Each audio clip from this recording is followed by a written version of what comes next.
I'll begin with a confession.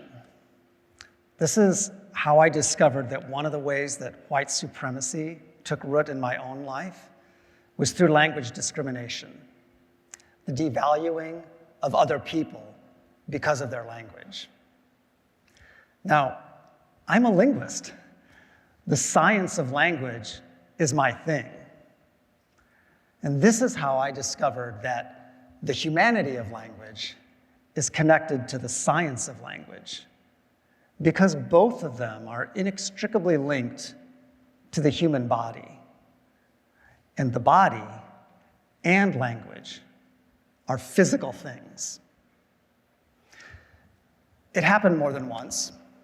I'm on campus and I meet someone. I'm white, they're black. We exchange greetings, and I notice something in their voice, something that tells me that they speak another language, maybe Igbo or Swahili or Xhosa. They're from Africa. And immediately I have a positive response, because you see, I lived in Tanzania when I was little, and I spent a semester in Cape Town with Marquette's Sibanye program in South Africa. So for years, I chalked up my positive response to my positive experiences living in Africa. And then it hit me. The flip side of my response, the positive response to African accents, was a negative response to the voices of black people in America speaking an American language, African American English. My response was racism, clothed in language attitudes.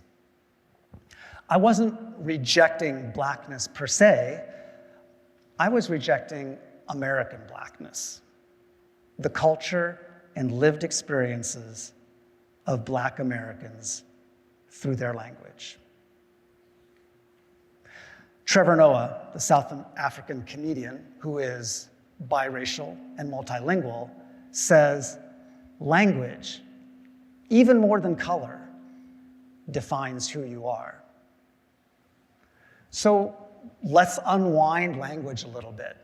Let's talk about what language is so we can start to understand the power that language has and the power that we have as speakers and hearers. Well, first of all, language is not writing. Literacy is a relatively recent invention, a technology for the visual representation of speech. It's amazing, but it's not language. Language is speech. Now, when you speak, you change the world. This is not optimism. This is not a belief. When you speak, you literally change the physical world. Stuff is getting pushed around and banging into things. Now, to be sure, what's getting pushed around is air molecules. And what's getting banged into is eardrums. But these changes in the physical world, they make all the difference. When you speak, you release air from your lungs, it flows up your trachea, past your esophagus, and about there, where your windpipe meets your food pipe, you have cartilaginous folds, your vocal cords. And you can bring those together so they touch. And when they touch, the flow of air is impeded, it's stopped momentarily. But only momentarily, because air pressure is building up. And eventually it pushes apart the vocal cords. Again, only momentarily, because the tension in them pulls them back together again. And this flapping happens at about 100 to 200 times per second, 100 to 200 hertz. Now, the flapping of your vocal folds is shoving air around. It's causing pressure fluctuations. When the vocal folds are closed, above them, the air molecules spread out. They're being rarefied, while below they're being compressed as that pressure builds up. And then when the vocal folds open, that packet of compressed air flows out. Now, so far, I'm only talking about changes inside your body, but because air is all around us, not just within us, these pressure fluctuations, these sound waves or sound, can move from within our body out. And once the sound wave is outside of your body, you've changed the world. You've literally changed the physical world as air molecules in all directions are undergoing rarefication and compression. And the evidence for this, the best evidence for this, is when another human being hears that sound wave, because you're modulating that flow of sound from your body with your lips and your teeth and your tongues, and you're creating a specific set of noises that another human being recognizes as speech sounds. Now, there's a whole nother set of social acts and cognitive acts that are required to understand how we attach meaning to the flow of sound, and how that meaning then can be used to convey experiences and ideas. I'm not going to talk about that here. Take a linguistics class. The linguist Steven Pinker says it really eloquently. He says, "You and I belong to a species with a remarkable ability. We can shape events in each other's minds with exquisite precision. Simply by making noises with our mouths, we can reliably cause precise, new combinations of ideas to arise in each other's minds. And this ability comes so naturally, we're apt to forget what a miracle it is." So far, I've been pointing out the physical reality of language. That language, like your body, is a physical thing. And there's something to say, there's implications for language understood as embodied thought. But before I move on to that, I need to make a clarification. Sound is not the only medium that humans can slide meaning into. We also have hands, arms, facial expressions, and head movements. And these gestures also change the world by being visible to people around. So visual gestural languages like American Sign Language or British Sign Language also change the world by fluently and rapidly and with all the complexity of oral languages like Arabic and English encoding thought. Now, visual gestural languages, they're not universal, and they're not pantomime. And they exist independently of the spoken languages of the communities that they're embedded in. So ASL is not English with gestures. In fact, the words and sentence structure of ASL are radically different from English. Now, fun fact, unlike the spoken languages in America and Britain, American English and British English, which are largely mutually intelligible, American Sign Language and British Sign Language are not mutually intelligible. Why? Why? Well, first of all, you'll have to excuse my hearing accent when I make the gestures in these two languages. But you'll notice that ASLY and BSLY differ in hand shape, location, and motion. And the meaning of ASLY and the identical meaning of BSLY are not predictable from the gesture itself. So why are ASL and BSL not mutually intelligible? Because they are independent linguistic systems, just like Arabic and English. You do not learn ASL by being around English speakers who are gesturing. You learn ASL by being around ASL speakers. And yes, I say speakers to indicate that we're talking about the exact same rapid, fluent, cognitively complex linguistic structures regardless of medium. So this brings us back to bodies. and the implications of language as embodied cognition. Language is a series of structured changes in the physical world brought about by bodies. You change the world every time you speak. This also means that you change the world every time you hear someone speak.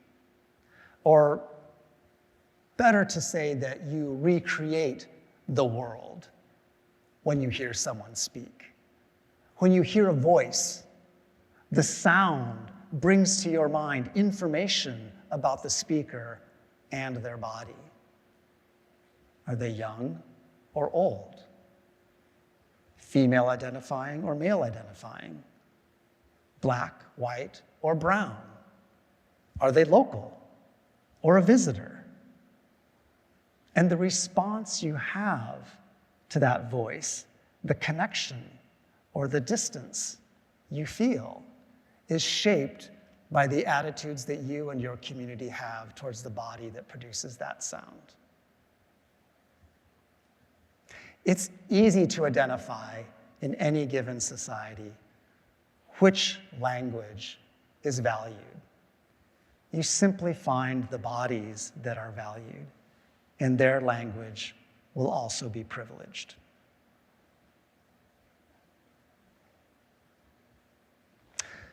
Many people are surprised to learn that the verb asked, as in I asked you a question, is a very, very old English word. It's over 1,000 years old. The medieval poet Chaucer uses the verb asked. He rhymes it with the verb waxed. The earliest translations of the Bible in English from the 14th and 15th centuries use the verb asked. The verb asked has been in the English language for centuries. Yet today, only a few language varieties retain this old word, among them African American English. So, asked is not some new creation. It's not a mistake. Asked is a preservation, the conservation of a very old English word. What I'm pointing out is this. We cannot predict the value that a society places on language simply by looking at the structured sounds themselves or by how long they've been a part of the language. The value a society places on the language is predictable by the value that it places on the bodies that speak it. This is racism, classism, sexism, and queerphobic.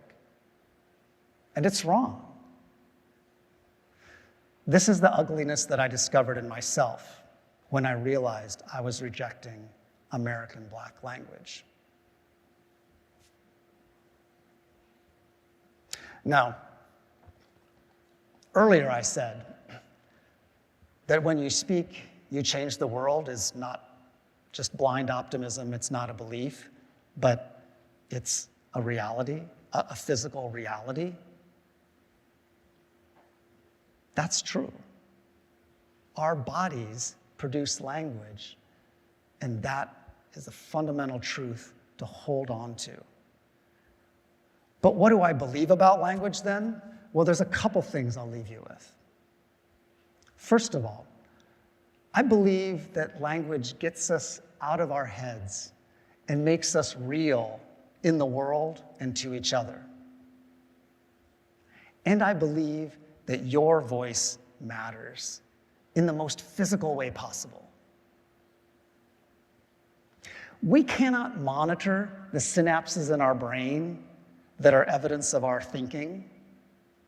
So how do we get out of the prison of our minds and make a change in the world, connect to the physical world and other people?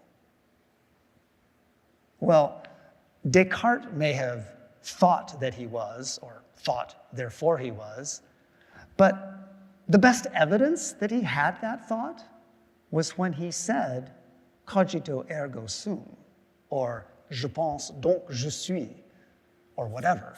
And it really doesn't matter if he said it first and then wrote it, or wrote it and then said it, because writing is just a visual representation of speech.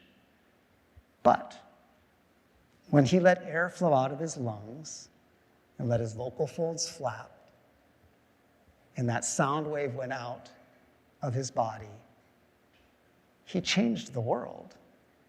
Literally, physically changed the world. And it hit someone else's eardrums, and they got it. And this same possibility is available to you and me every day. It's happening right now. Whatever is inside you, a deep feeling, or a quirky joke, or an experience that you've been reflecting on, do you want to make that real? Literally, physically, real, by imprinting your experience on the physical world around you? Then I believe that speaking is how that happens. And sound or gesture is the medium. I believe that your voice matters. Your actual physical voice matters. I believe that your body matters. I believe your voice matters because your body matters. Because your voice, your language, is literally the sounds you make with your body. Nobody else can make them. Nobody sounds like you. No body sounds like your body. And nobody can limit or define your body. Nobody can limit your voice. Nobody can define your voice. So, love your body. Love and treasure your language. And respect the bodies and the languages of others. Thank you.